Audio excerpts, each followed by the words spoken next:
BBC is interrupting its normal programmes to bring you an important announcement. This is BBC News from London. Buckingham Palace has announced the death of Her Majesty Queen Elizabeth II. In a statement, the palace said the Queen died peacefully at Balmoral this afternoon. Finally. So some old bitch died over in England or whatever, and people are sad for some reason. And I don't understand why. First of all, she's not your grandma. Second of all, you didn't know her. Third of all, what did she even do for the world that was anything positive or... Well, I'm actually going to tell you what she did for the world. But let's start with the obvious here. And that is last year when Meghan Markle was doing these interviews with Oprah talking about how she wishes she just had some privacy even though she was going on Oprah and talking to like the most famous person on the planet and just doing like media rounds, so much for wanting privacy. The only thing that people were talking about was how racist this old white lady was and how she was purposely treating this beautiful, pristine person of color, half person of color. The other half is fat and white. Kind of like what the Queen's body probably looks like right now. Oh. But now that the old bitch is dead, everyone is talking about like, oh, the impact she made on the world. And then they just proceed to not even tell you what that impact was. Because when you go, okay, what'd she do? They're like, she made an impact. Specifically. Impact. I'll actually tell you what she did. She's been the head of the monarch in England, which, is that even a thing? Like, do they even have power, or do they just steal taxpayers' money to then funnel it into pedophile rings? I think that's what they do. Or what they do is they take taxpayers' money and then she sends it around to help fund actual modern day slavery in Africa. Or are we going to forget that she did that? We're going to forget that she's behind that stuff. Or how about we do this? The fact that she had two sons and they just so happened that she raised them and they just happened to be best friends with the two most notorious pedophiles in the history of our generation, Jeffrey Epstein and Jimmy Savile. Look up Jimmy Savile. And you tell me. Here's a wonderful picture of them together. Look at them, best friends. She actually knighted him in 1990. Sir Jimmy Savile, I guess, for all the great contributions he made to pedophilia all over the world and child trafficking that made her lots of money. So she can sit around and wear a nice little crown on her head and go like, I'm the Queen of England, I'm the Queen of Britain, I'm the Queen, I'm the Queen. You know who also thinks that they're a queen when they're not, when they don't have actually power? 3-year-old girls. I'm a princess. Yes, you are. You know, and we're out here talking about like, there's, how do we know that she was friends with Jeffrey Epstein? Well, here's a picture of them at the exact same cabin. So there's that. There's that. There's that. Other than the fact that her one son, Andrew, is like totally best friends with him and was the most frequent flyer on the Lolita Express. There's also the cabin thing. Keep it up. Keep it up. Keep it up. Oh, cry me a river, everybody. Oh, the poor queen. It's amazing. It's amazing. The whole world has just grind to a halt. This old bitch that has the audacity to be on our money in Canada. What has she done? What did she do that was good? Can somebody tell me? I am still waiting for it. There's not a single person that when they're talking about not one.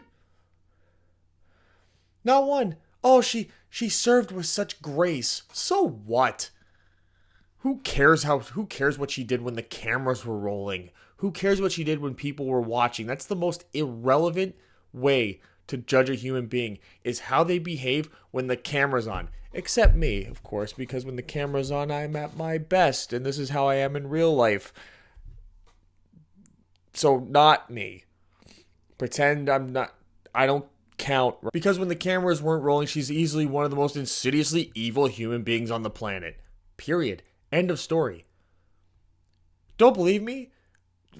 Take into account all the things I said before. But how about this?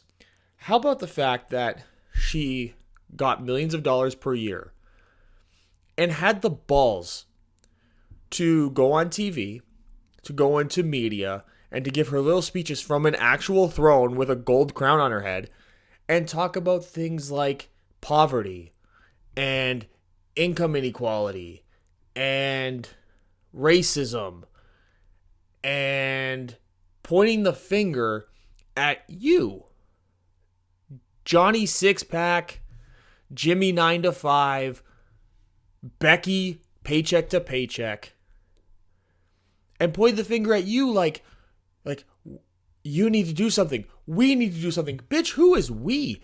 You got millions of dollars that you just take for not doing a goddamn thing except just being part of the right bloodline in the world. And you're pointing your finger at other people. You're signing off on destroying Africa. A year ago, apparently, people just forgot that you're racist to your granddaughter-in-law. Sure. Whatever that is. That you purposely had her treated like crap because she happens to be black. And you point and they finger wagging. All these elites, they finger wag at the average person like any of this stuff is our problem. And it's like, of all the people to be finger wagging, she was finger wagging at us? She was finger wagging at the people of Scotland? For what? Unbelievable. Unbelievable that these people that are rich for no reason, who could solve poverty and so much of this inequality, that they get on TV and they sit there and they go, people need to understand that there's inequality in the world. And in this world, everyday people need to band together and they need to solve the problem. Not me, though. I'm going to sit here with my nice little cape in my nice little chair with my crown on my head. Probably worth just a couple $1 million here in this room that I could sell. And I could solve the poverty in this country just like that. But nope, not my problem. It's your problem because you're the average person and it's an average person problem. I have to go over there, deal with my sons who are out there looking for young children that I support. I do like that Justin Trudeau was talking about how sad he was about her dying. But he just saw her the other day. There's the picture. Hey, buddy, maybe you should have wore a mask. Maybe she would have lived. Another person that maybe ought to practice what you preach. I point the finger at you. You selfish man. Here, I'm finger wagging. You selfish man.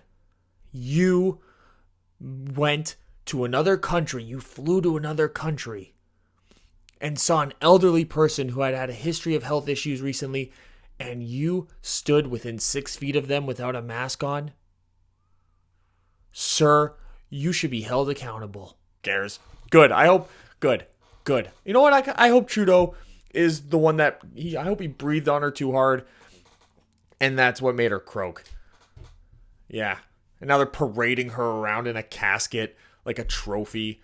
Some creepy shit. I hope they drop her and she falls out of the casket and rolls down the steps at Buckingham Palace. And then they gotta pick her up and carry her back up the stairs to put her back inside of it like it's Weekend at Bernie's. Just fucking arm over the shoulder, 2 guys carrying her up, and she's just... Maybe they sewed her eyes shut, so she's like, don't drop me again. Please don't drop me again. Anyway, this was a mean video, but fuck the bitch. Pedophile, racist, garbage, elitist. Good. Bye. Won't be missed. And anyone that's pretending to miss you is a fucking idiot. So, subscribe at my chin. And then there's recommended videos on either side of my head because my channel's fun. And you'll like it if this is your first time. And leave a thumbs up on this video and leave your comment in the comment section of what you think of old dead pedos. Should we be sad when they die? Probably not. See you later. Bye.